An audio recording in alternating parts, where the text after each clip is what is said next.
Hi Virgo, this is your January 22nd through January 28th weekly tarot reading. We'll have 5 separate spreads in this weekly reading. In the first spread, we'll be looking at new love coming towards you. In the second spread, we'll check in with those of you who are already married or in a relationship. Then I'll do the love from the past. Spread after that, we'll talk about your work, your business, and your finances. And we'll wrap things up with what you're not expecting to happen this week. Please like, share, and subscribe to support this channel.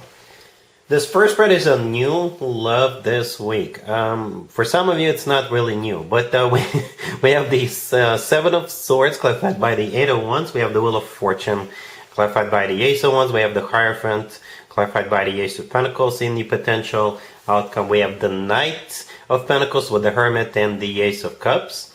And we also have the Four of Wands on the bottom of the deck. You could be dealing with a fellow Earth sign, Taurus, Virgo, Capricorn, maybe a Sagittarius, or any zodiac sign. Well, here's the deal, Virgo. There's so much going here for you, so please bear with me, right? First of all, we have 3 aces on the table. 3, not 1, not 2, but 3.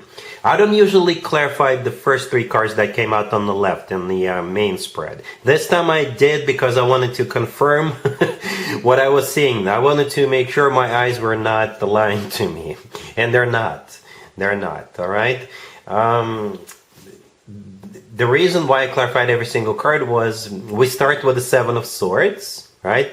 We'll get to that in just a second. We'll get back to it. But we also have the Hierophant. So, and in between the Seven of Swords and the Hierophant, we have the Wheel of Fortune. The Hierophant could be a Taurus you're dealing with, but the Hierophant could be interpreted as a card of a commitment or marriage, right? And the Ace of Pentacles, clarifying it, yes, it's a confirmation because the Ace of Pentacles often comes through as a proposal. So you got a proposal card, clarifying marriage card. But we start with the Seven of Swords, all right? The Seven of Swords, to be honest with you, is not a really good card, all right, for the lack of a better expression. The Seven of Swords is a card of somebody who is dishonest. It's a card of somebody. It's the thief of the tarot deck. That's the unofficial name of the Seven of Swords. The thief card of the tarot deck, right? In the good way, this card could be interpreted as a card of somebody who is in denial about how they feel towards another person up until this week. Somebody who is denying that they're in love with you. Or it could be you denying that you're in love with another person, or both of you. But the Seven of Swords could be a card of somebody who is running away or eloping. Okay? Yep. The Eight of Wands, clarifying that, is one of the fastest cards in the deck. It could be interpreted as a card of travel. So somebody could be running away.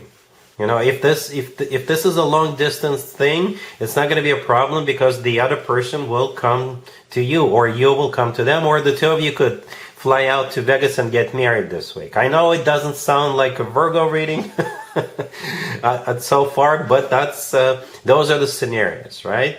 The Seven of Swords, it could be like a taboo situation for some of you. Perhaps the person you're dealing with, they dated somebody you know, and like other people would disapprove of this, but you don't care, right? Yes, it's gonna unfold really, really quickly. The Eight of Wands is one of the fastest cards in the deck, and my favorite interpretation of the Eight of Wands is the Cupid's arrows, right? The Wheel of Fortune, the next card that came out is clarified by the Ace of Wands. The Wheel of Fortune could be another travel card, or it's a card of starting a new cycle. It's a major arcana card, right? Could be a Sagittarius you're dealing with. But it's a start of a cycle, a very fortunate new cycle, to be fair, because the word fortune is there for a reason. The Wheel of Fortune comes in and things change, things turn around for the better. The Ace of Wands, clarifying it, is one of the 3 aces, right? So what can I say? Could be a fire sign you're dealing with. Then we have that Hierophant with the Ace of Pentacles. We already talked about it. Commitment, marriage, and a proposal ace.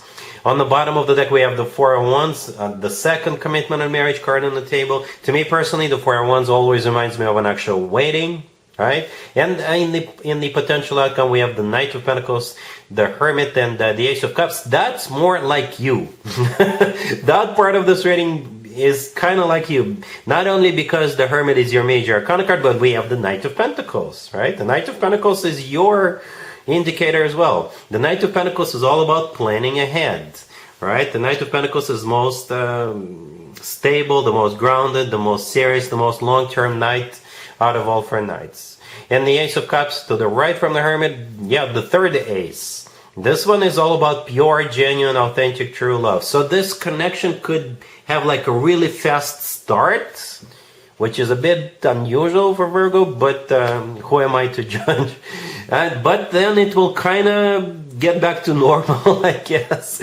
Get back to the way you envision this, the way you see this, right? Perhaps the Seven of Swords and the Eight of Wands was out of necessity for the two of you to get into, to jump right into this commitment, or finally admit that there's feelings.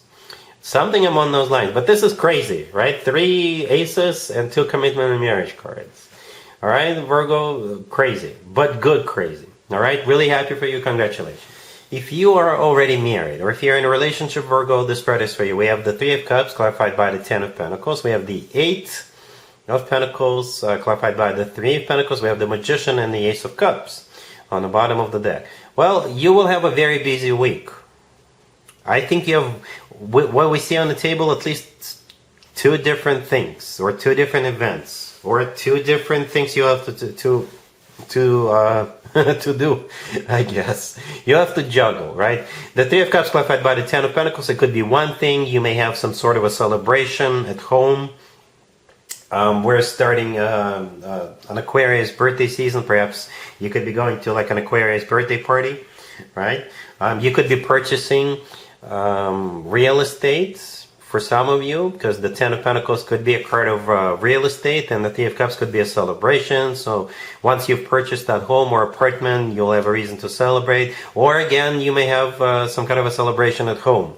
Okay, then we have the 8 of Pentacles clarified by the 3 of Pentacles. Both of them could be interpreted as work, business, and finances. So you will definitely be busy working. All right, for some of you, those 2 are connected. The 3 of Cups with the 10 of Pentacles and the work cards. Perhaps you have a birthday at work or something like that. Or perhaps you're going to be celebrating because you made a lot of money, or because you got promoted, or because you closed the business deal, or something like that. Right? The Magician right next to the deck, that's you. Virgo, that's one of your major arcana cards. You share it with Gemini. You could be dealing with a Gemini, but that's most likely you. And the Magician has got all the tools they need at their disposal, and they're using those tools, right? The Magician is a very resourceful person, very creative person as well. And on top of everything, we have the Ace of Cups on the bottom of the deck. Yeah, so don't forget that somebody loves you, and you love somebody. Don't get stuck at work. All right, Virgo. Nobody works harder than Virgo, but don't forget about love with that Ace of Cups. All right? Cool. Let's see if anybody comes back from the past for you, Virgo, this week. Keep in mind, it doesn't have to be the most recent ex. We have the 10 of Wands clarified by the 6 of Pentacles. We have the King of Pentacles clarified by the Ace of Swords. We have the 10 of Cups and the Queen of Pentacles on the bottom of the deck. You could be either the King or the Queen of Pentacles, doesn't matter to me. All right, so I think it's a reconciliation, but there is a prerequisite, right? And the prerequisite is the 10 of Wands clarified by the 6 of Pentacles all the way to your left. What I keep hearing is like it's equal distribution of chores, equal distributions of things to do around the house. Perhaps in the past, when the 2 of you were together, you had to do everything around the house or something like that. It's like you carried all the burdens, right? And in order for the 2 of you to get back together, you're gonna tell them, you know what, you have to do certain things. Don't just sit around the house on the couch, watch TV or something like that. That's what I think you want this person to do. Assume some responsibilities with the 10 of Wands and the 6 of Pentacles. And I think they're going to go for it. The King of Pentacles is clarified by the Ace of Swords. I don't know if that's you or them, but the Ace of Swords is a card of clarity. It's the word yes. It's a card of a new beginning. It's a card of a very straightforward, very direct, very honest conversation. And the 10 of Cups, the last card that came out, is a card of a happy family. It's a commitment marriage card. It's often referred to as the happily ever after. So I think the ultimatum will be accepted, yeah, and you're going to give it another shot. All right? Cool. Let's talk about your work, your business, and your finances, Virgo, real quick. We have the Sun, the Magician, the Chariot, and the Ace of Swords. On the bottom of the deck, you could be dealing with a Leo, Cancer, maybe a Gemini. Well, this spread right here, Virgo, is a clear and decisive victory. Clear for you, clear to everybody, and very decisive. Right? Everybody knows you won. All right, I don't know what you're winning. You could be closing a business deal, you could be getting a job, getting a promotion, what have you. But this is definitely a victory, right? The Chariot right next to the deck is a card of a victory, success, triumph.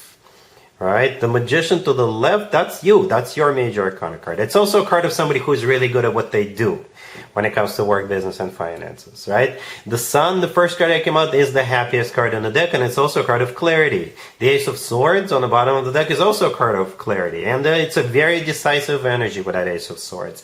Everybody knows you're the winner, okay? And perhaps you may even have some sort of a celebration this week, because you're closing that business deal, or you're being promoted, or finishing a project, or all of the above. All right? Cool. Let's see what you're not expecting to happen this week, Virgo. We have the Two of Pentacles, the Queen of Swords, clarified by the Seven of Cups. We have the Lovers, and the Eight of Swords on the bottom of the deck. You could be dealing with an air sign, Gemini, Libra, or Aquarius. So what you're not expecting is this Queen of Swords taking forever to make up their mind, to make a decision, to make a choice. Okay, I don't know who this Queen of Swords is to you. Could be a relative, a love interest, somebody you work with, a friend, don't know. But it's probably an air sign, Gemini, Libra, or Aquarius. Okay, and the Two of Pentacles, the Seven of Cups, and the Lovers, all those three cards are choice cards, option cards. Right? And the Eight of Swords on the bottom of the deck is a card of somebody who is stuck and trapped in their own thoughts, somebody who is overthinking, somebody who is taking forever to make that decision. And I think that Eight of Swords, yeah, belongs to the Queen of Swords. Okay? I don't know if they will ever make up their mind, but they probably will, right? But they're going to take their time. They're going to take their sweet time. All right, Virgo? So that's what I have for you for this reading for this week. If this video resonates with you, please like it. Please also share and subscribe. And other than that, Virgo, have an amazing week.